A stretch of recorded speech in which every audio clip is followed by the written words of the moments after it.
A todos y a todas a este nuevo webinar que organizamos desde el Instituto de las Emergencias.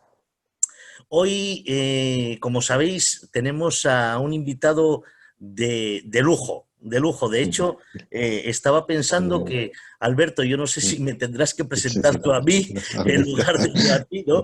Porque creo que muchas de las personas que nos están viendo te conocen bastante más a ti que a mí. Pero bueno, en fin, hoy me toca a mí hacer de anfitrión. Bienvenidos, como os decía, un nuevo webinar al Instituto de las Emergencias, y hoy tenemos con nosotros a Alberto Luque Siles. Alberto es enfermero de emergencias y trabaja actualmente en la UBI móvil de Alcázar de San Juan. Así que bienvenido, Alberto. Bienvenido. Muchas gracias, Juan. Encantado. Antes de empezar, os quería comentar que en la parte de abajo tenéis un apartado de preguntas y respuestas. Ahí podéis ir escribiendo aquellos que tengáis alguna pregunta. A medida que vayamos avanzando, me podéis poner ahí las preguntas y yo se las iré lanzando a Alberto, ¿de acuerdo? Bien, Alberto, como te decía, bienvenido. Todavía recordaba hoy, mientras preparaba este webinar, aquel acoso y derribo que te hice en aquel congreso, ¿no? En Toledo hace, bueno, creo que como 2 años o así, ¿no? Sí, ahora hace 2 años, sí. Eso, en el que todavía no tenía la suerte, sí, de conocerte por los medios, pero no personalmente, y me acuerdo que te hice un acoso y derribo y tuviste la delicadeza y la atención de tomar un café conmigo y pudimos entablar esta conversación que ahora ya se convirtió en una amistad, ¿no? Alberto, hoy estás aquí para hablar del COVID-19, ¿no? Porque, bueno, es lo que está de moda. ¿Qué será eso? ¿Qué será eso? Además, de verdad. Y quería empezar, Alberto, si me permites. Habíamos leído, aquí en Asturias nos han llegado varias noticias, o hemos leído varias noticias de que en la zona de donde tú trabajas, precisamente Alcázar de San Juan, Tomelloso, había habido un impacto importante del COVID-19, no solo en el número de incidencias, sino en el número de muertes. Queríamos saber si esto realmente fue así o es así. Bueno, en primer lugar, bienvenidos a todos y todas las que estáis ahí detrás, que aunque no os veamos, pero sabemos que estáis, ¿no? Gracias a vosotros, a Educae, por la invitación, ¿no? Y la oportunidad otra vez más de estar aquí. Y respondiendo a tu pregunta, bueno, mira, yo trabajo en esta ambulancia, no sé si veis esto que está aquí detrás, que imagino que estáis viendo, esta es nuestra ambulancia. Esta es nuestra ambulancia después de un aviso COVID. Ahora explicaré el motivo de que esta foto esté aquí. Y esta ambulancia pertenece a la UBI móvil de Alcázar de San Juan, provincia de Ciudad Real. Llevas razón en lo que anotaba, ¿no? Apuntabas. Nuestra zona, por lo que sea, las circunstancias que sean, la letalidad que hemos tenido pues, es de las más elevadas del planeta, ¿no? A la altura de la ciudad de Nueva York. Letalidad es mortalidad por número de habitantes. Y poblaciones como Tomelloso, que decías antes, Pedro Muñoz, que hace ya 1 mes y medio así había perdido un 1% de su población. 1 de cada 100 vecinos había fallecido, ¿no? Y en la nuestra Alcázar de San Juan, pues los números son realmente de ponerse los pelos de punta, ¿no? De tal forma que la provincia de Ciudad Real en su conjunto se ha visto muy, muy afectada, ¿no? Una población de aproximadamente 500.000 personas y ha podido, no me sé la cifra exacta, pero sobre 1.200 fallecidos, ¿no? Eso nos posiciona muy, muy. El motivo, pues, no sé, la cepa, no lo sabemos. O sea, hay varios estudios en marcha en relación a esta incidencia. La realidad es que han sido muchísimos los casos que nos ha tocado atender. Es cierto, sí. Bueno, quería más, cierto, que me hubieses dicho lo contrario, pero parece ser Ojalá, que pero esas ojalá. informaciones eran correctas. Nos señalabas y vemos detrás de ti perfectamente, creo que son los EPIs, ¿no? Los EPIs. ¿Para qué lado? ¿Para este lado? Sí. Aquí están los Hay EPIs. los EPIs. Sí. En Es relación a el los buzo. el buzo. En relación a los EPIs, me gustaría hacerte una pregunta, Alberto, si me permites. ¿Cómo han sido el desarrollo de los protocolos? Quiero decir, a ver si centro mi pregunta, ¿no? ¿Habéis tenido unos protocolos claros, me imagino que cambiantes, lógicamente, porque eso de semana en semana, a veces incluso de día en día, pero ¿habéis tenido capacidad de anticipación? ¿Se os ha ofrecido formación en este ámbito? ¿Qué nos puedes contar referente a este Bueno, tema? con respecto a la experiencia que nosotros hemos vivido, debe de ser muy similar a la que han vivido por las conversaciones que he tenido con otros sistemas de emergencia, con otros compañeros, ¿no? Compañeras de distintos sitios. El protocolo ha sido súper cambiante. Bueno, el protocolo, la historia de esta epidemia, ¿no? Hemos pasado de en España habrá 4 o 5 casos, si acaso, a tener sobre la mesa 40.000 fallecidos. Eso nos da un poco la visión global de lo que hemos vivido. Con lo cual los protocolos no podían ser menos. Cambiaban, como bien dices, casi por días a veces, ¿no? No por días, pero pues, con muy poca diferencia, con distintos tipos de protocolos. El protocolo de la comunidad, el protocolo de tal, el protocolo tal, el tuyo, total.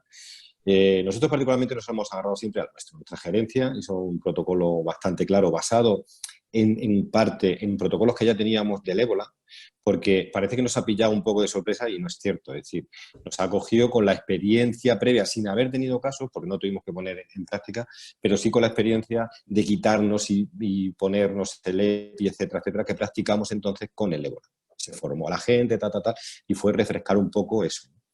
Y como apuntabas, esos protocolos han ido cambiando y para mí, una de las grandes experiencias o una de las grandes conclusiones que saco de esto es protocolo, protocolo, protocolo.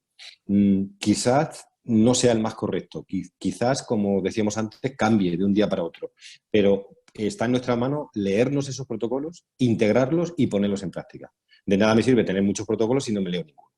Por lo menos la última versión, ¿no?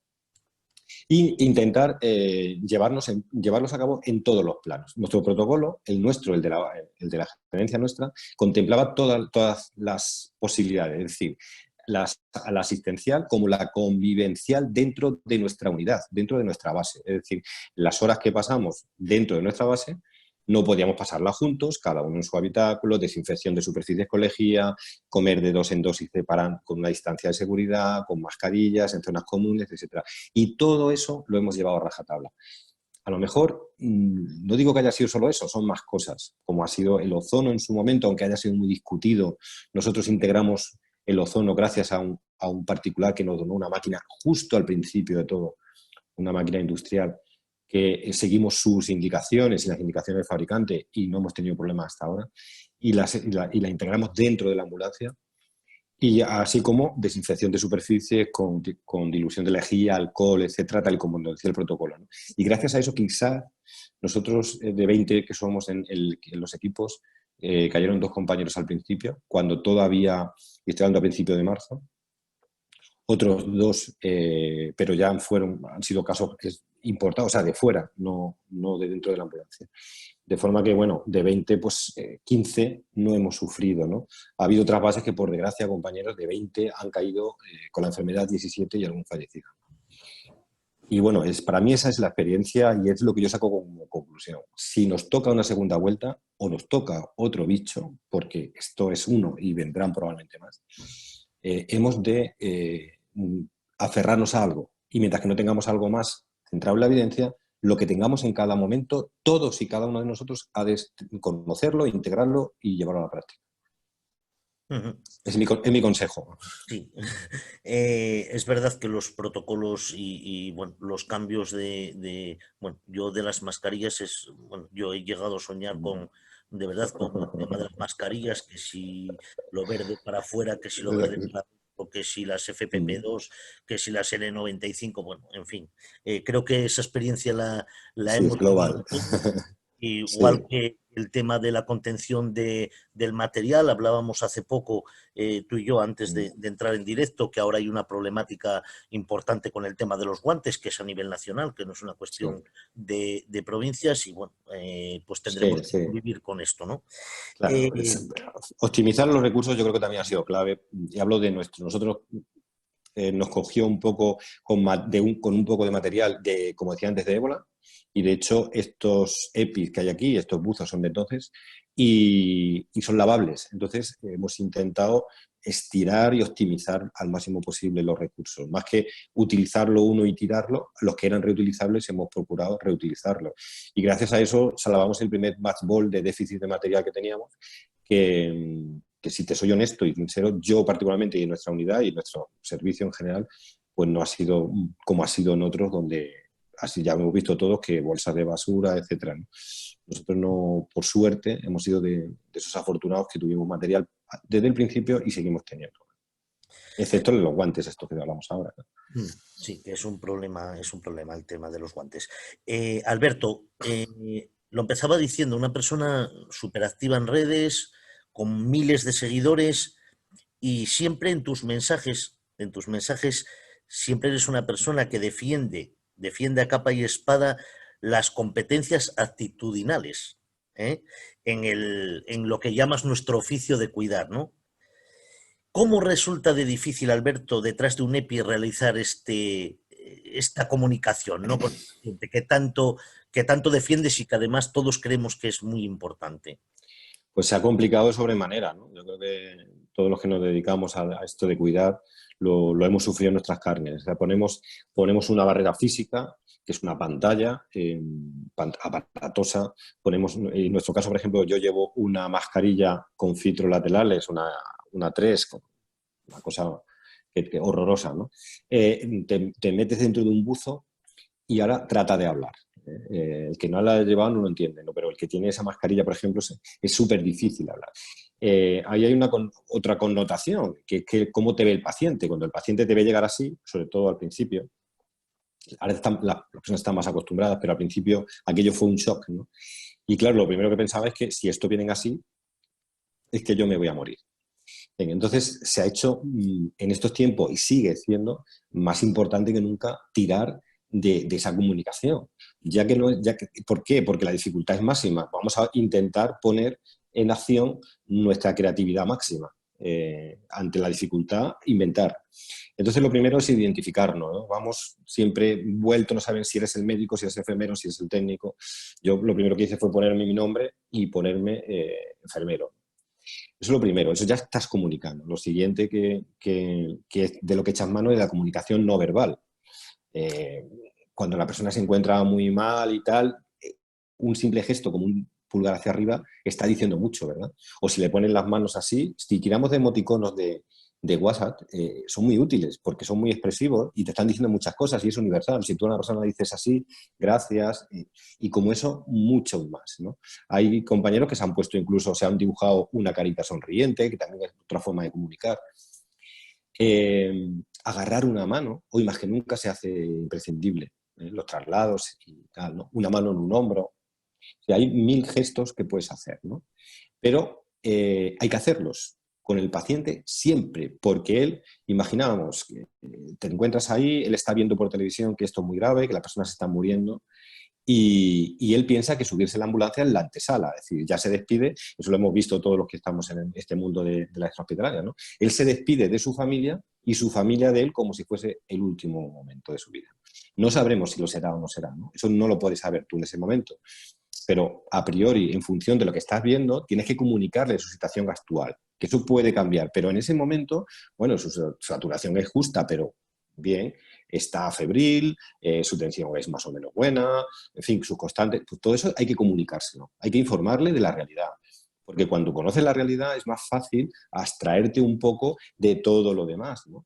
Y eso hace que lo lleves mejor a él y a la familia, porque parece que estamos tan centrados en el paciente que nos hemos aislado de la familia, ¿no? La familia a 2 metros y esa distancia, bueno, pues con 2 metros me comunico con la familia.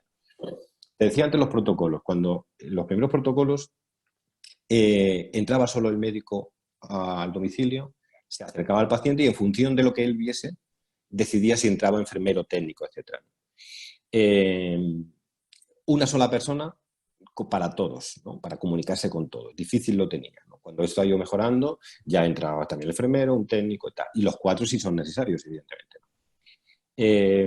Y parte del trabajo, aparte de constantes y estabilizar al paciente, del mío como enfermero ha sido comunicar, informar, transmitir información a la familia. A la familia, para que mantuviesen la distancia, para que mantuviesen la coherencia, la tranquilidad, se pusiesen las mascarillas, porque en el momento de estrés y en el momento de tal, pues pierdes todo, ¿no? Y la mascarilla es lo último, ¿no? Intentar llevar un poquito de cordura a través de la comunicación. Entonces, la comunicación es esencial. Y escuchar lo que nos tenga que decir el paciente es exactamente igual de esencial. Y entender que él se siente muy mal y ver el entorno que le está rodeando a él como paciente es fundamental. Eso es empatizar. Para intentar hacer las cosas que a él le gusta que le hagan en ese momento. Él está deseando que le hagamos cosas, ¿no? Y esas son las cosas que tenemos que hacer. No las que me gustaría a mí, sino las que le gusta a él. Individualizar los cuidados, ¿no? Yo creo que todo esto en conjunto, cuando la técnica, cuando la ciencia llega a un límite, es lo que nos queda como sanitarios. Si no echamos mano de esta parte humana, actitudinal, cuando la ciencia, como ha fracasado, como estaba diciendo antes, en esta situación ha fracasado estrepitosamente, ¿de qué echamos mano? ¿Qué tenemos? ¿Qué ofrecemos al paciente? No sé, es una pregunta que me hago. Es decir, siempre confiamos tanto en la ciencia que te das cuenta que hasta la ciencia tiene sus límites. Y sin embargo, lo que nunca te va a fallar es esa parte humana, ¿no? Entonces, no la dejemos atrás, no nos escondamos detrás de nuestra barrera física, que ya es bastante la que tenemos, como para encima poner más distancia entre personas, ¿no? Que nos aleja mucho más de su realidad y hace que el trato sea menos de calidad. O sea, en mi opinión, si así lo digo, sí. Estoy totalmente de acuerdo contigo, Alberto. Los compañeros, yo, bueno, por circunstancias no me ha tocado estar tan en primera línea como mis compañeros, pero te transmitían siempre que los pacientes tenían mucho miedo, ¿no? O sea, cara de susto, lo primero te viene a buscar una persona que parece, o varias personas que parecen astronautas, ¿no? Pues bueno, intentaron en todo, y me consta que lo hicieron de una forma ejemplar, el darle esa tranquilidad al paciente, ¿no?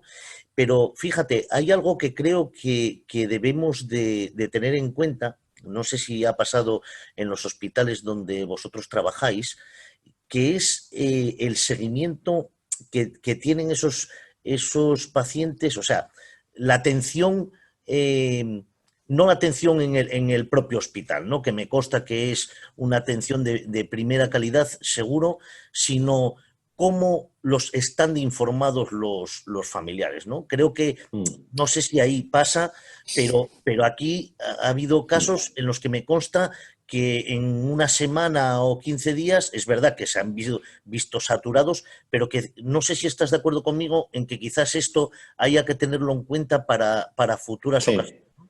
sí, estoy totalmente, vamos, yo desconozco en la realidad hospitalaria, sé por el hospital nuestro de referencia, el hospital de Alcázar de San Juan, el Mancha Centro, ha sido de los más castigados en esta situación, en esta pandemia, de España. Entonces, la dificultad que eso supone llevar para adelante una asistencia mínima y al mismo tiempo estar pendiente de esa comunicación que es tan necesaria, pues ha sido bastante complejo. Entonces, como bien apunta, yo estoy totalmente de acuerdo, quizás un protocolo de comunicación con el familiar, con personal exclusivamente dedicado a ello, podría ser una buena solución, un gabinete de comunicación con el paciente afectado por determinada patología, pueda ser una buena idea. Imagino que ya habrá hospitales que lo contemplen, así lo hago, estoy seguro. Pero es cierto que ha habido familiares que no sabían durante días cómo estaba su familiar y la primera noticia que han recibido es que falleció hace 3 días. Claro. Es muy triste, muy lamentable. Yo lo que no tengo ningún tipo de duda es que tuvo a alguien al lado, estas 40.000 personas que han fallecido, que tuvo un momento para él en su despedida. De eso estoy plena y absolutamente convencido. A nosotros dentro de la hospitalaria vemos un paciente, vemos dos, uno detrás de otro, pero claro, no es una planta de hospital o una UCI donde han estado realmente, bueno, una cosa descomunal. El esfuerzo ha sido titánico y yo solo tengo aplausos de verdad, sinceros, honestos, ayer, hoy y mañana para con ellos, ¿no? Que se lo han currado, pero mucho. Sin duda. Alberto, ¿nos podrías decir, hablando de emociones, ¿no? Que sé que a ti te encanta este tema Sí, de sí. las emociones, ¿no? Supongo que muchas has experimentado, pero ¿con qué emociones te quedas de las que has sentido durante todos estos meses ya, ¿no? Porque han sido meses ya, ¿eh? Pues sí, emociones, yo he pasado por las 6, son 6 básicas y otras 30 y tanto, creo recordar, secundarias. Yo creo que no me ha faltado ninguna, imagino que como la inmensa mayoría. He tenido épocas, ¿no? De todo, una época de ira, de rabia contra todo y contra todos, porque yo veía una realidad, o veíamos una realidad en la ambulancia, y la televisión, por ejemplo, mostraba una realidad totalmente distorsionada, dulcificada y muy distante de la realidad. Y aquí tenemos la prueba. O sea, puede ser que haya más de 40.000 personas fallecidas, ¿no? Y eso lo hemos visto en directo, cuando la televisión se centraba en bailes, en aplausos, que está bien, ¿no? La gratitud de la población ha sido una de esas cosas espontáneas, ha sido una de esas cosas que a mí me ha despertado alegría, que es otra emoción. Pasé de la ira un poco a centrarme, a extraerme un poco de esa vorágine de información, porque no podía, entonces me centraba en la información que me era útil para seguir trabajando, en lo que podía encontrar de evidencia, ¿no? Lo poco, porque ya hemos visto que hasta la OMS ha ido patinando, ¿no? Con este tipo de... Y, y ahí me sentía en una época de pena, ¿no? De pena, de verdad, muchísima pena, por todo lo que hemos estado viviendo, porque en nada que tuvimos una mínima libertad, pues no quiero pensar que la inmensa mayoría de las personas lo ha hecho bien, ¿no? Pero hay un tanto por ciento de la población que no ha asimilado, es que no se ha enterado realmente de lo que ha pasado. Y lo peor, ni quieren enterarse, es decir, bueno, esto ha pasado, esto... Yo creo que ha habido dos Españas, la España que lo hemos sufrido más intensamente y aquella que por suerte habéis tenido menos casos, menos incidencia, donde la conciencia, por supuesto, ha existido, pero el porcentaje de personas que no son conscientes. Y digo esto desde una región donde el primer día que se dio libertad se montó un macrobotellón, ¿no? En uno de los pueblos. En fin, pena. Y luego he sentido mucho miedo. Miedo porque por dos cosas. Primero, porque como yo sí era consciente de que entrábamos en casa de una persona que se había sincopado y no podíamos hacer prácticamente nada por ella, porque se nos iba de las manos, porque no remontábamos saturación, porque luego ya se ha visto las causas, ¿no? Problemas de trombos, etc. Yo veía que era grave. Entonces, yo también veía que sí, que la mayoría eran personas mayores, pero que yo he visto a personas con 36 años, ¿no? Con 36, con 50, con 45. Y he visto muchas, ¿no? Entonces a mí no me van a engañar. Las estadísticas son las que son, ¿no? Y decir, aunque sean pocas, coño, no se da, ¿no? No se da para... Y claro, ¿cómo no vas a sentir miedo, ¿no? Cuando tú sales de esa casa, te tiembla todo. Por eso decía que nos agarramos al protocolo y luego cuando vienes a tu domicilio después del aviso, entra el siguiente protocolo, que es el autoprotocolo que cada uno ha de imponerse, ¿no? Comentábamos esta mañana cómo había compañeros y compañeras que se han autoaislado de su familia durante 70, 80 días. Es muy duro, ¿eh? Estar separado 80 días de tus hijos, compañeras concretamente que le estoy poniendo cara ahora mismo. Y jolín, claro, ¿ha sido por miedo? Claro, evidentemente. ¿Cómo no? Si ellos sí y ellas han visto esta realidad que yo cuento, ¿no? Y entonces, claro, gestionar ese miedo para mí ha sido fundamental. Y lo he hecho visualizando el día antes de cada guardia, visualizando lo que al día siguiente iba a hacer cuando entrase por la mañana, paso a paso. Yo mentalmente me he ido repasando, desinfectar esto, habitación, material, colocar el material así, cómo coloco el EPI, cómo me lo retiro, tal, tal, tal, tal. Y repetirlo de forma constante me ha ayudado a, si no que desaparezca, sí controlarlo, ponerlo en su lugar. Otra emoción ha sido la frustración. Es decir, nosotros nos formamos, te reciclas, haces un máster, haces otro curso, otro, vas a congreso, para intentar que las cosas salgan bien. Y de repente te das cuenta que las cosas en un porcentaje súper elevado salen mal. No consigues lo que tú quieres, ¿no? Y eso de forma reiterada, pues ha sido muy frustrante, ha sido muy frustrante. Y imagino que las UCIs pues, ha sido tremendo también, esa batalla de frustración, ¿no? Bueno, pues si nos hay un paciente de 50, otro de 60, pues vamos por el siguiente, y también se va, y por el siguiente también se va. Y claro, gestionar esa frustración no es fácil, ¿no? Porque somos humanos, y al final el ser humano, pues, y se puede tender a venir abajo. Ha sido un compendio ha sido una tormenta, una montaña rusa emocional, yo diría, ¿no? Ha habido alegría, de verdad, que ha habido una alegría muchísima. Hemos sacado varios pacientes de paradas y pues, ha sido inmenso, ¿no? Fue un trabajo titánico de sudar muchísimo, de pelear muchísimo y saques a una persona de 50 años, pues es gratificante, ¿no? Lo siguiente, ¿no? Y ha habido momentos de alegría al ver que la gente se comporta como hay que comportarse, que llegabas a una casa y la gente mantenía su distancia, con sus mascarillas, todo bien. O sea, por eso te decía que ha sido como una especie de montaña rusa emocional, ¿no? Y bueno, también habrá que aprender para la siguiente. Entonces, aprender a gestionar esas emociones, que como tú bien sabes, yo también le doy salida con esto, con esta herramienta que es el bolígrafo y el papel. Eh, a las personas que me llamaban o me consultaban o me decían, oye Alberto, estoy pasando tal, escribe, escribe, porque cuando tú te relatas lo que viviste ayer, déjale unas horas para que repose y escribe. Cuando lo escribes, tomas distancia y relativizas mucho, ¿no?, lo que ha pasado. Y así te preparas para la siguiente. Eso es un consejo que también le doy a todo el mundo que escriba. Y esa es un poco la historia de las emociones. Como siempre, un placer escucharte, Alberto, hablar de emociones por eso que transmites, ¿no? Porque eres pura emoción. Tenemos que tener un recuerdo, y más hoy, porque bueno, esta mañana nos hemos enterado de que recientemente, de la triste noticia del fallecimiento ayer de un compañero técnico en emergencias sanitarias, y cómo no, de todos los que han perdido su vida por salvar o por luchar por la de los demás, ¿no?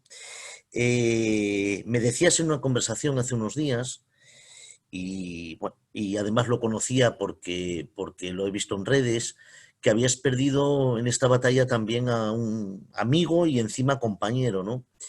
Eh, ¿cómo, cómo se supera o cómo se levanta alguien el día siguiente a trabajar, pensando o sea, en vivirlo tan cerca, ¿no? Porque, bueno, al final es verdad que todos sentimos un dolor inmenso por cualquier muerte que se produce, ¿no? De cualquier compañero, de cualquier persona que fallece, sea por COVID o sea por cualquier circunstancia, ¿no? Pero ¿cómo se recupera uno de ese golpe de un compañero con el que trabajas, en ocasiones codo a codo y que lo perdiste en esta batalla? ¿Cómo supera uno eso, Alberto? Pues, bueno, primero, a mí particularmente me ha afectado no con uno, sino con cuatro. Es decir, yo he perdido compañeros, amigos, cuatro en esta historia. La zona en la que yo trabajo, creo que habrá muy pocas familias que no hayan perdido un familiar. De estos cuatro compañeros, uno era médico, José Manuel Iriarte, con el que trabajé 4 o 5 meses antes, ¿no? Con el que tenía muy buena relación, compañero majísimo, y porque lo era en vida, ¿no? Porque todas las personas que fallecen parece que son buenas, ¿no? Él lo era en vida. Y después, pues otros compañeros enfermeros, otro compañero técnico y un amigo, un vecino y amigo. ¿Qué pasa? ¿Que cómo te despiertas el día después y te pones el uniforme y vas? Pues como lo has hecho siempre, ¿no? Porque al final ellos no querían morir. A mí que no me vendan la historia de que hemos sido, que vamos a una guerra y en las guerras hay daños colaterales y no, nadie. Yo no quiero ser un daño colateral, ni quiero ser un héroe, no, ni quiero que me crucifiquen, ¿no? Quiero ir a trabajar con una seguridad en cuanto a material, a protocolos, etcétera. Entonces lo vives con rabia, con ira, pensando que quizás muchas de estas muertes se podrían haber evitado. Y no sé si también con esperanza que hayamos aprendido la lección y que rectifiquemos aquello para que si tenemos una siguiente repunte, pues no caigamos en los mismos errores y nos cueste menos sangre, ¿no? No sé si el número exacto, pero creo que andaremos ya por más de 70 sanitarios fallecidos en España, más de 50.000 infectados.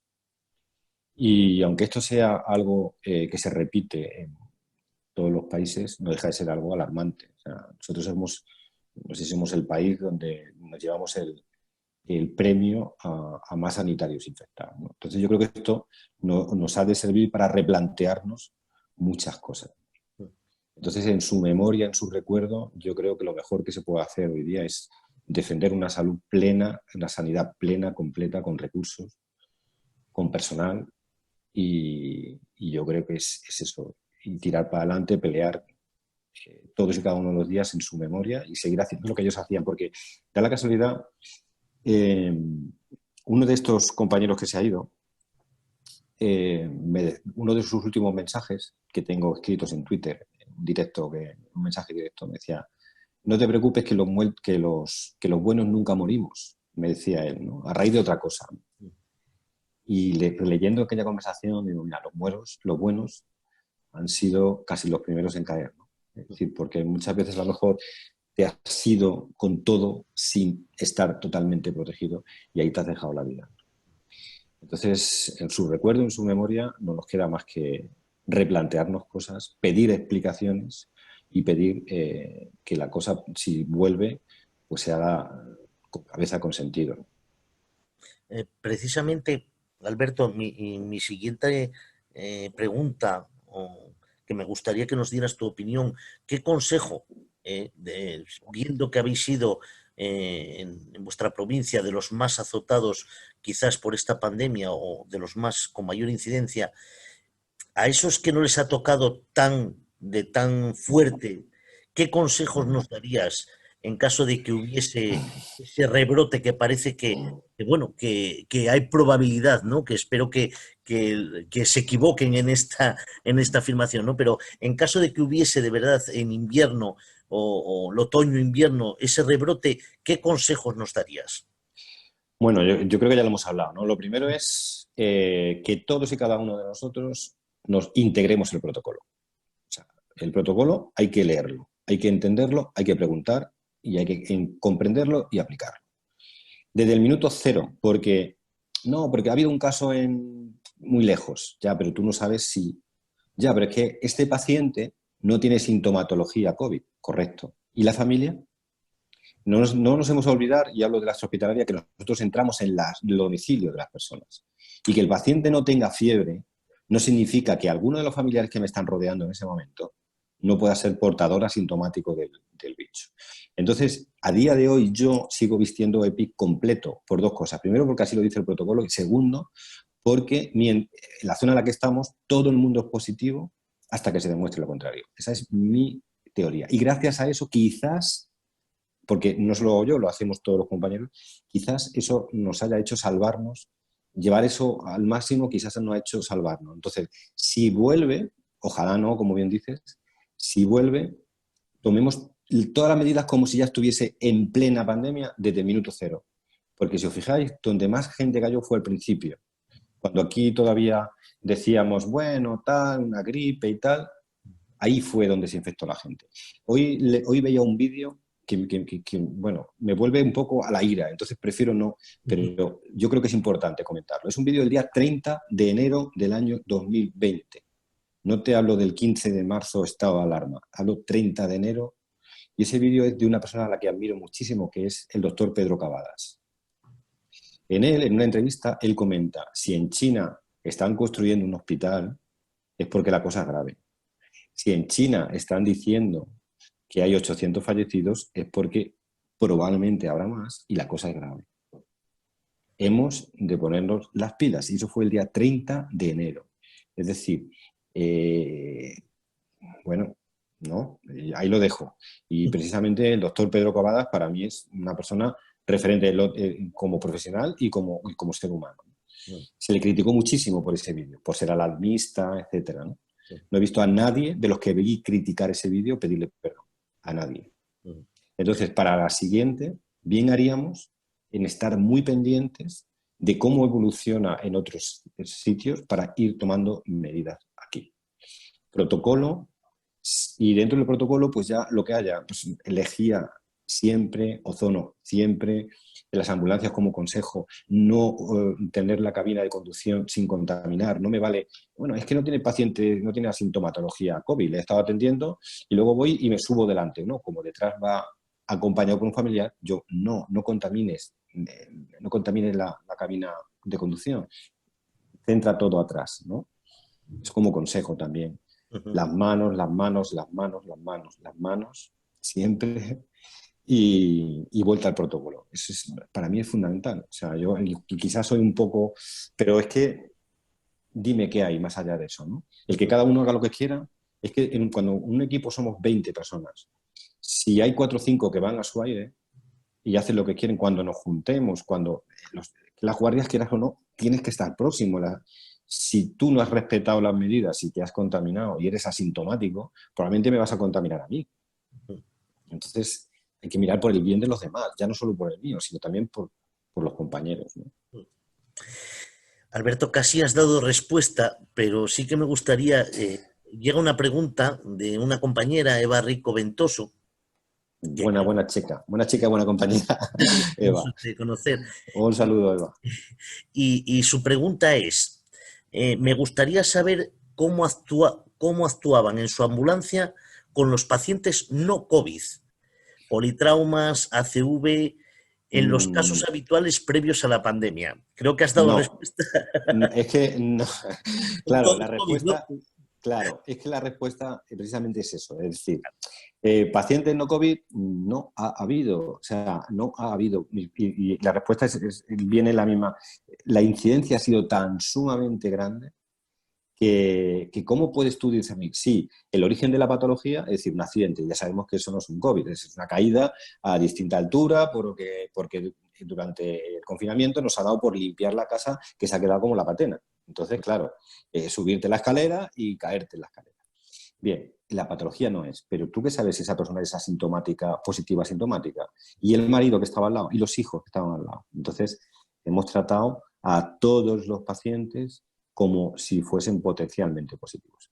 Al principio no se hacían test, ahora ya sí se hacen test a la llegada, etcétera, ¿no? Y había en la entrada en triaje, pues un circuito limpio, un circuito sucio, etcétera, etcétera, ¿no? Eso se estableció después. Al principio todo el mundo pasaba por el mismo circuito porque no había lugar, ¿no? Y ahora ya te digo que sigue habiendo eso. Ahora ya sí se establecieron esos dos circuitos y en aquella zona por lo menos todavía se trían los pacientes como potencialmente COVID y no COVID. Hasta que se demuestre lo contrario con el test. Efectivamente, o sea que mantienes en que la precaución hay que tomarla con todos, efectivamente, con todos los pacientes, Claro. exactamente ante la sospecha de que pueda ser o no ser. Si asumimos que estamos bajo un estado de alarma, entiendo que los sanitarios tenemos que tomar medidas acorde a ello. Es decir, porque si no el estado de alarma no tendría sentido. Si el estado de alarma se establece para que haya distanciamiento social y implementar una serie de medidas para evitar que se propague, nosotros los sanitarios, mientras que exista, esa es mi opinión, vamos, ¿no? Sí, totalmente de acuerdo. Mientras nos entran, bueno, veo que la gente se anima poco a las preguntas, Bueno. debe de estar quedando muy, muy claro. Yo tengo otra pregunta, Alberto, relacionada con, bueno, ya sabes que se habla mucho con el desgaste, ¿no?, que estáis sufriendo todos el personal sanitario en general, ¿no? ¿Crees, cuál es tu opinión respecto a si debiese de existir algún tipo de protocolo a nivel de detectar de forma precoz? Ya sé que al final la responsabilidad la tenemos cada uno, ¿no? De cuando, bueno, cuando detectamos, ¿no?, algún tipo de signo o síntoma, pues bueno, que los profesionales lo sabrían identificar rápidamente, pero sí es verdad que tenemos que ser nosotros los que hagamos ese llamamiento, entiendo, ¿no? Aunque ¿crees que debería de existir equipos de asistencia psicológica? No para ir cuando ya estoy, a ver si no sé si Sí, detección precoz de la situación. eso es, trabajando con Quizá, nosotros, ¿no? sí, quizás, y esta también es una opinión muy particular y habrá quien pueda estar de acuerdo o no. En esto quien tiene que tener la palabra son los expertos, ¿no? Entiendo que la psicología es la que tiene que tomar la palabra y ya lo ha hecho. Ya lo ha hecho porque hay, incluso a nivel estatal, a nivel autonómico, hablo en Castilla-La Mancha y tal, hay un montón de iniciativas de asistencia sanitaria, incluso particular, cosa que agradezco muchísimo a un montón de personas que se han ofrecido de forma voluntaria con secciones gratuitas, etcétera, ¿no? Para esa gestión del estrés generado por esa frustración, etcétera, ¿no? Entonces, si me preguntas mi opinión particular, es que igual que se ha hecho un estudio de serología, con las personas que han estado más expuestas, como mínimo se debe hacer un trabajo de consulta por expertos, de entrevistas. Yo sé que muchísimos compañeros pensarán que eso es un rollo, tener que hablar con el psicólogo porque no lo necesitan, ¿no? Pero quizás en ese cribaje se descubriesen personas que efectivamente lo están pasando muy mal y lo están pasando muy mal en silencio. Por aquello de la coraza, por aquello de que lo que yo cuento muchas veces, que nos creemos inmunes y pensamos que no nos va a afectar nada, y de repente te ves a un compañero que es una mole de hombre, hablo de un médico, ¿no?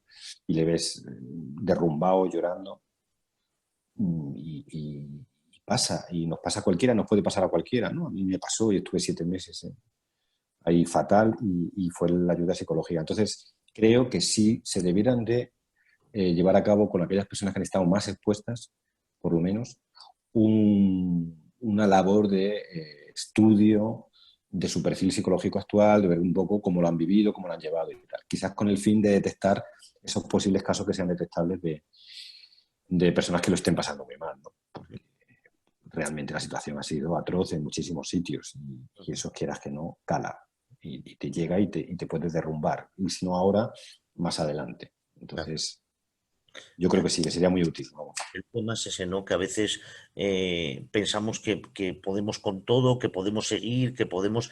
Y bueno, No. Yo recomiendo, de hecho, a compañeros, a compañeras y tal, primero que hablen las cosas, ¿no? Que lo hablen, que lo cuenten con otros compañeros.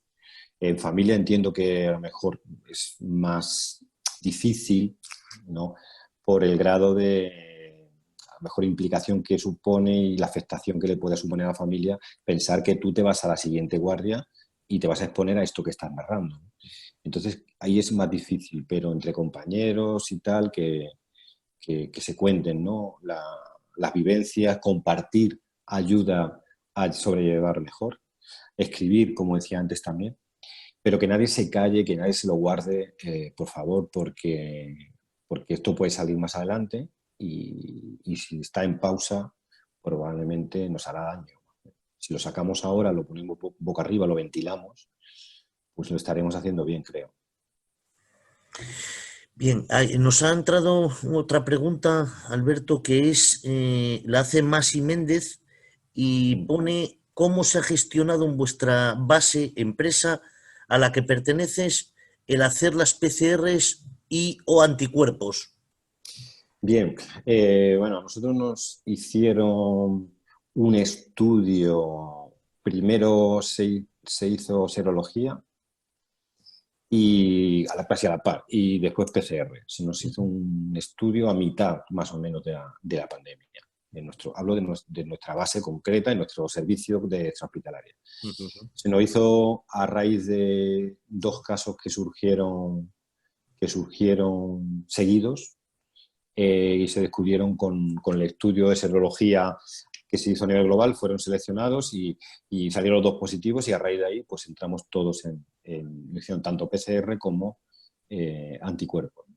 Y luego cuando hemos tenido, yo particularmente, pues tuve unos días al principio, casi al principio, de febrícula, 25 días para no mentir, y lo primero que se hizo, pues a mí me dieron de baja el primer día, y me hicieron una PCR que salió negativa y después continué trabajando. O sea, estuve por aquello, ¿no? O sea, me hicieron la PCR automáticamente, pasas a prevención de riesgos laborales y gestionan tu caso. Nosotros no hemos tenido una incidencia de bajas grandísimas con lo cual, y todos los que hemos ido dando sintomatología, se le ha hecho la PCR. Nos entra una pregunta a través del chat en la que, bueno, casi que por tus opiniones siempre a través de referente a los técnicos, yo casi que sé la respuesta, ¿no? Total. Pero la pregunta es, ¿cuál crees que es el papel del técnico de emergencias sanitarias en esta pandemia? Pues mira, el papel, como siempre te digo, y esto no es porque lo diga yo y tiene más valor porque yo lo diga, ¿no? El 80% de la extrahospitalaria es atendida por personal técnico. Entonces, a partir de ahí, ya está todo dicho. Es decir, y eso no ha variado, esto no ha variado en esta pandemia. El personal técnico ha sido fundamental para nosotros y para todo el sistema. Se han cargado, ha habido los soportes en nuestra zona no daban abasto. Las ambulancias de urgencia no daban abasto a trasladar pacientes al hospital, interhospitalaria derivado, porque cuando un hospital se satura hay que empezar derivar a otros menos saturados, a trabajar llevando pacientes interresidencias, que cuando una residencia se veía muy afectada, poner a salvo a los que eran no negativos, o sea, perdón, no positivos. Entonces se lo han currado muchísimo. Nuestros técnicos particulares, y hablo de los nuestros, los que trabajan conmigo en nuestra base, han disfrutado del mismo material que el resto de compañeros. Este que veis aquí detrás ha sido su material. No ha habido, hemos compartido todos con todos. Y bueno, pues en esto ha habido más o menos fortuna, ¿no? Hay gente que ha tenido más o menos material y ahí ya, pero bueno, el papel ha sido fundamental, básico, como sigue siendo a día de hoy y fue antes de la pandemia. Está claro. Gracias, Alberto. Sí, no, pero esto no es, a mí no me tenéis que dar las gracias. No sé. Yo creo que hay que dársela a ellos porque son los que sostienen. El que no lo quiera ver, pues que no lo quiera ver. Yo tengo integrado, ya lo sabes tú, desde el respeto, cada uno a su parcela, el trabajo de ellos conmigo y con el médico, y mío con el médico, va siempre desde el respeto y poniendo en valor el valor que tiene cada uno. Aunque sea una opinión para mí de un técnico, tiene valor de mis técnicos porque confío plenamente en ellos, confío mi vida muchas veces en ellos, tiene un valor altísimo. Es decir, mi ego nunca va a estar por encima de una prestación. Luego ya veré si efectivamente o no, pero a priori le doy certeza máxima a cualquier cosa, apreciación que me haga un técnico. Es decir, hablo un poco de esto porque todos que estamos en este mundo entendemos por qué lo decimos. Tú que eres enfermero y técnico lo entiendes también perfectamente. Nos llega otra pregunta, María José García Cuervo, y nos dice, dado lo que has vivido, ¿crees que ahora estaríamos preparados para otra pandemia? Depende de qué. Porque dado lo que hemos vivido y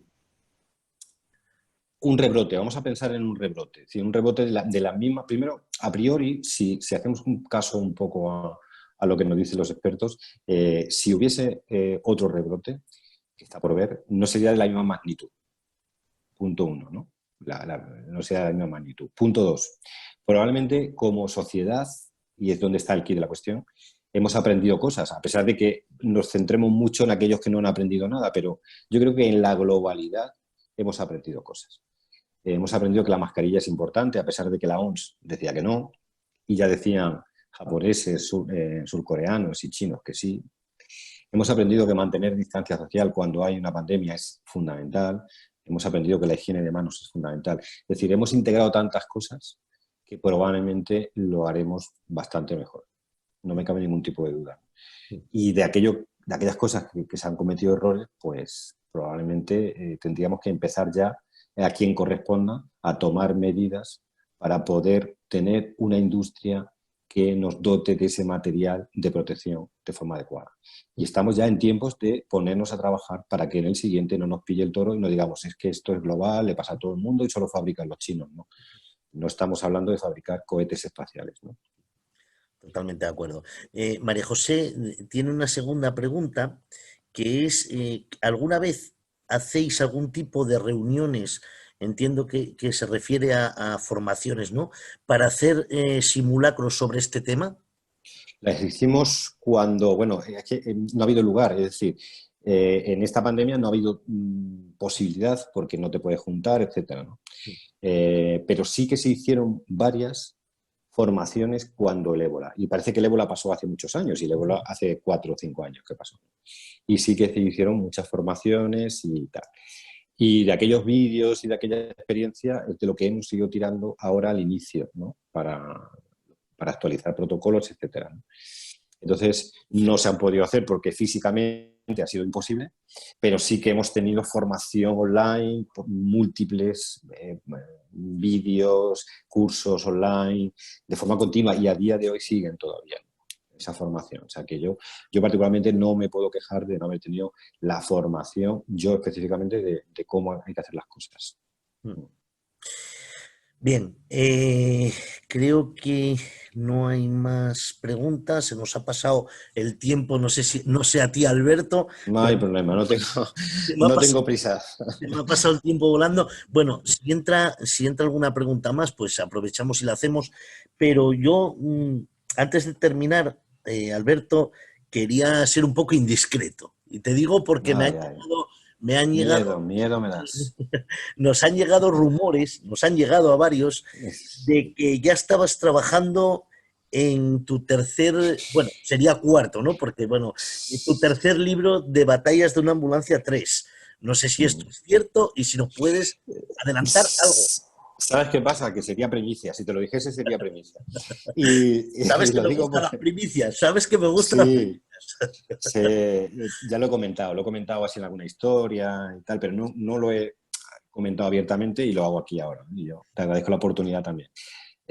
Se está escribiendo un libro, sí. Y el libro se estaba escribiendo desde el mes de enero. Es decir, a mí me cogió todo el inicio de la pandemia escribiendo.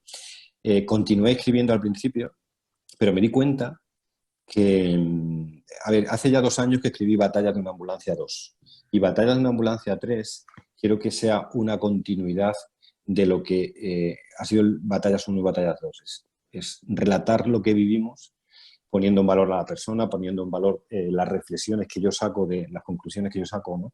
de esas experiencias. Y sobre todo es un homenaje a la vida, ¿no? A esta gente que pelea, que peleamos ahí de forma continua, a los familiares que tienen que vivir esos dramas, a los pacientes que pelean al máximo por salir, que luchan, que ponen toda su fuerza, ¿no? Esas charlas que tan bonitas las tengo escritas de 2 años para acá. Entonces, cuando estaba escribiendo me estaba dando cuenta que en aquel momento que te comentaba antes del inicio, que era ira, era rabia, me estaba dejando llevar por esa ira y esa rabia al escribir. Y yo no quería, en modo alguno, si era una falta de respeto y dejé de escribir. Dejé de escribir precisamente para no contaminarme de ese estado emocional tan sumamente alterado. Cuando he ido recobrando un poco la cordura emocional, me he visto con fuerzas para seguir relatando con la misma esencia y el mismo sentido que antes, ¿no? Entonces se está escribiendo un libro, sí, se está escribiendo y quiero que salga este año y quiero, por supuesto, es un libro que va a ir dedicado a estos compañeros, a estas compañeras que hemos perdido en el camino, a todos y todas las personas que nos han dejado estos meses, por supuesto. Dedicárselo a mi familia que tanto ha sufrido a mi lado, ¿no? A mis padres que también lo han pasado muy mal, ¿no? Y bueno, quiero que sea un libro que sea continuidad de los anteriores, ¿no? Y así, y en ello estoy. Entonces, pues tendréis noticias en breve y nada. Y espero también tener la suerte de visitar Oviedo con Batallas 3, ¿no? Como ya hice con los 3 anteriores, con Felicidad Suave y los 2 de Batallas. Sí. El Instituto de las Emergencias, sabes que te Ya, espero ya. con los brazos abiertos.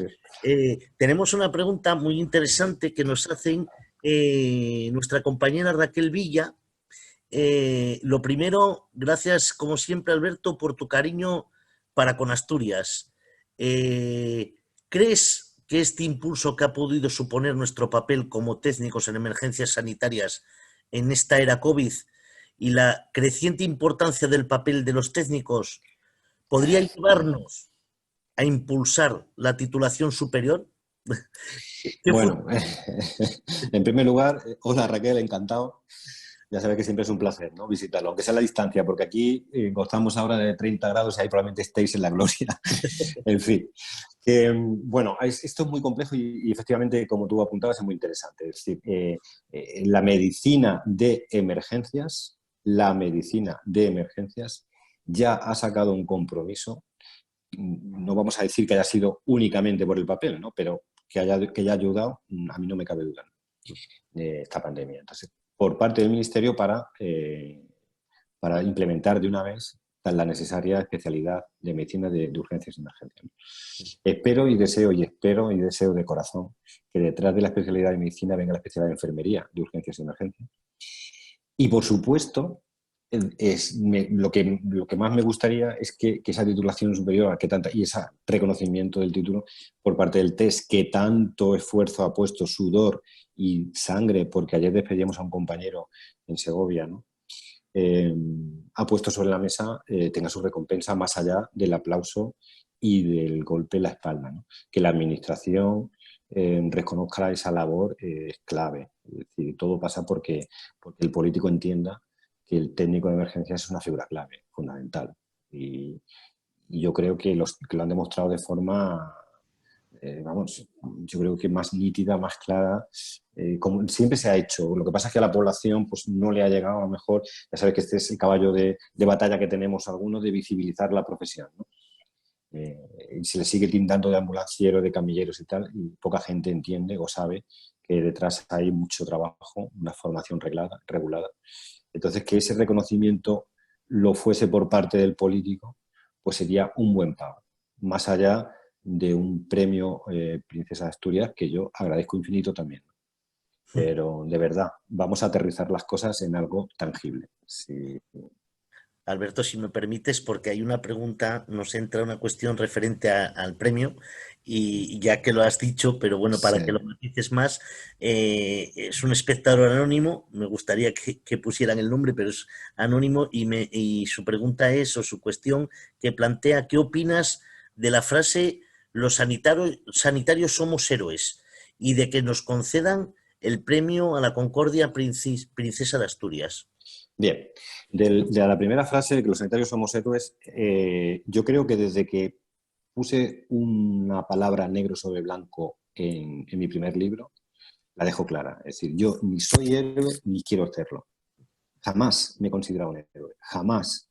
Es más, si me tildas de héroe, me estás cargando con una responsabilidad que no me corresponde. Es decir, yo como sanitario puedo estudiar y volver a estudiar y formarme y reciclarme y cuando me toque trabajar intentar hacer las cosas lo mejor posible. Cuenta con ello.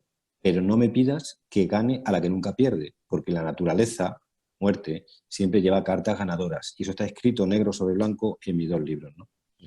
Con lo cual, lo tengo claro. Que se utilice la palabra héroe, que se utilice la palabra guerra tampoco me gusta. Yo he vivido, por desgracia, como tú bien sabes, una posguerra y lo que allí se vivía era muy distinto. Gracias a Dios esto no ha sido así. Y en la guerra, cuando el político utiliza la palabra guerra, te está diciendo bueno, que en las guerras hay daños colaterales, mueren sanitarios, ¿no? Y como que bueno, pues ahí tienen que morir. Oye, que hubieran elegido otra profesión. No, perdone usted. No, perdone usted. Hasta ahí podíamos llegar. Yo elegí ser sanitario, no mártir. ¿Vale? Eso por ahí. Y luego, con respecto al premio Princesa de Asturias, yo particularmente, mi opinión particular, no lo veo mal. O sea, no soy una persona que se ofenda porque nos den premios y no nos den compensación económica o no se nos reconozcan nuestros derechos no se cubran las plantillas. No, yo opino que una cosa y la otra no tiene por qué ser contradictoria. Es decir, agradezco muchísimo el premio y además pido, por favor, que se reconozca algo más que con un premio, que se reconozca de forma material, de forma aterrizada, como se ha hecho en Francia. Ya sabes que en Francia va a haber un plus para todo el personal sanitario. Pues lo agradecería bastante más que me rebajaran el sueldo, por ejemplo. Entonces, lo agradezco. Bueno, no me ofende, pero hablo de mi opinión personal, a mí no me ofende para nada, en absoluto, lo agradezco, te repito, pero que no quede ahí, porque serían palabras vacías que se lleva el viento, y las palabras vacías son. Así es. Bueno, ahora parece que se anima la... ¡Hala! Aquí estamos, no hay problema. Como tú has dicho que no tienes Nos demasiada sacamos, prisa, pues abuso nos de sacamos, nos de sacamos la una confianza. cerveza con Eh, permiso de la audiencia. Eso. Nos dice César, buenas tardes. ¿Crees que a nivel de humanización hemos bajado la guardia por el miedo a acercarnos a los pacientes? Sí, claro, sí, César. Esta pregunta la hemos respondido un poco antes cuando hemos hablado un poco de esa barrera física bueno, que se impone. El EPI no deja de ser una barrera física y ya cuando te pones a hablar, como decía antes, con una mascarilla 3 de silicona, que es la que utilizo yo, pues vete a saber, o sea, no te escucha el paciente. Muchos de nuestros pacientes son personas mayores con una dificultad de audición importante, con lo cual se ha establecido una barrera. Bien. Pero que esa barrera es simplemente eso, una barrera, y como todas las barreras se puede vencer con la comunicación no verbal. Y comentábamos antes que los gestos son muy importantes, el pulgar hacia arriba, el poner las manos, ponerle una mano en el hombro. Es que hay tantísimas. Escribir. Yo utilizo también mucho escribir. Cuando la persona no te entiende, coges un folio, le escribes las cosas, ¿no? Y así nos podemos comunicar. Efectivamente, sin querer, hemos bajado atención humana que nos merecen los pacientes, claro que sí.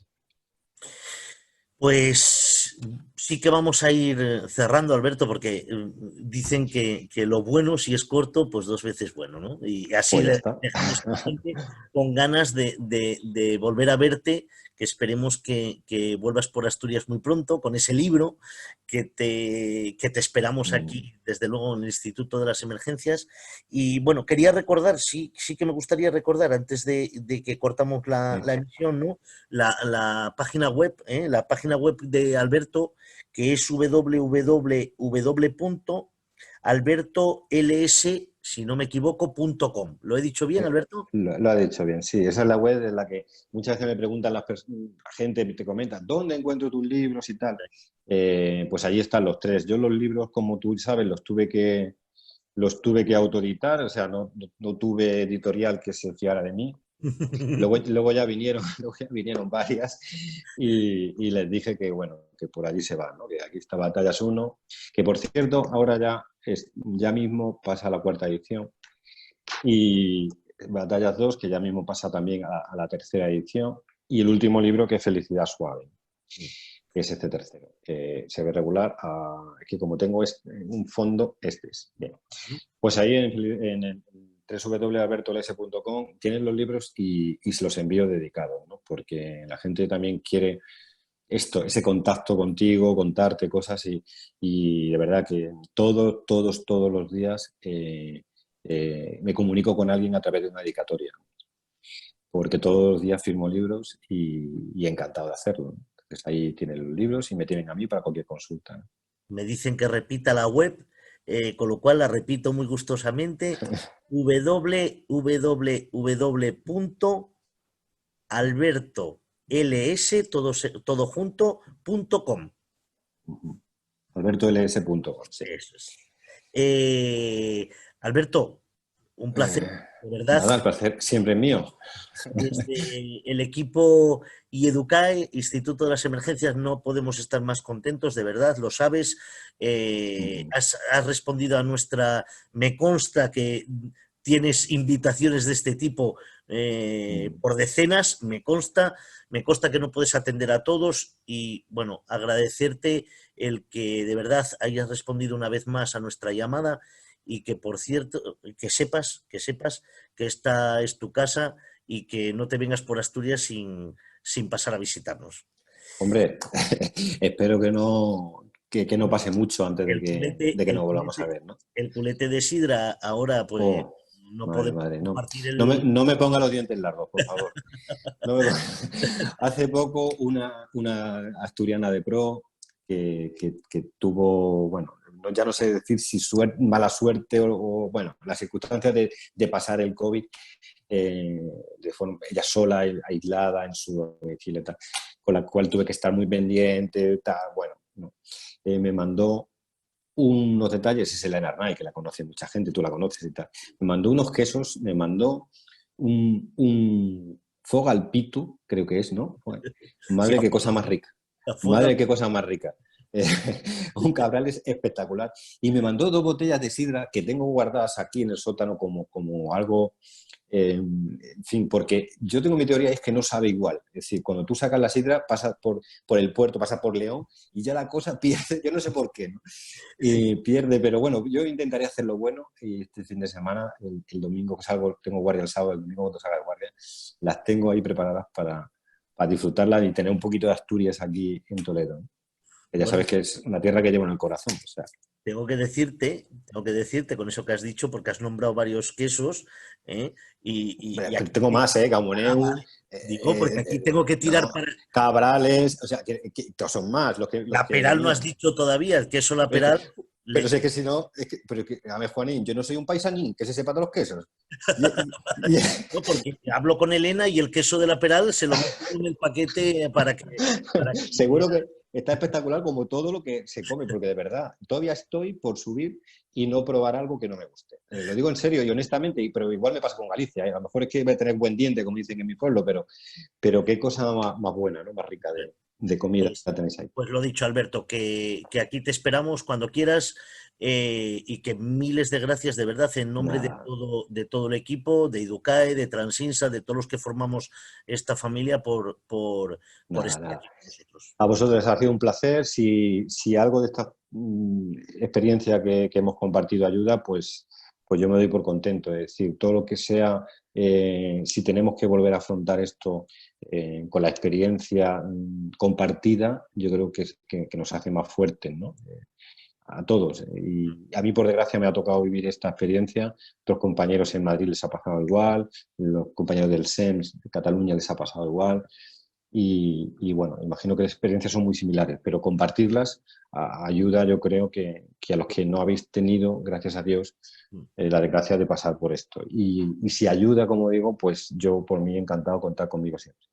Un fuerte abrazo, muchas gracias. Muchas gracias a todos y a todas las que estáis Gracias. ahí por detrás, que no os vemos la cara, pero os sentimos aquí con nosotros. Gracias a Paloma también, no se me puede escapar, porque Paloma está ahí detrás Vale. de lo técnico, ¿no? Sí, Que siempre está ahí sí. como digo yo, a la sombra, ¿no? Pero haciendo un trabajo estupendo. Gracias de verdad y nos vemos en el siguiente. Venga, un abrazo a todos. Chao, un abrazo. Chao.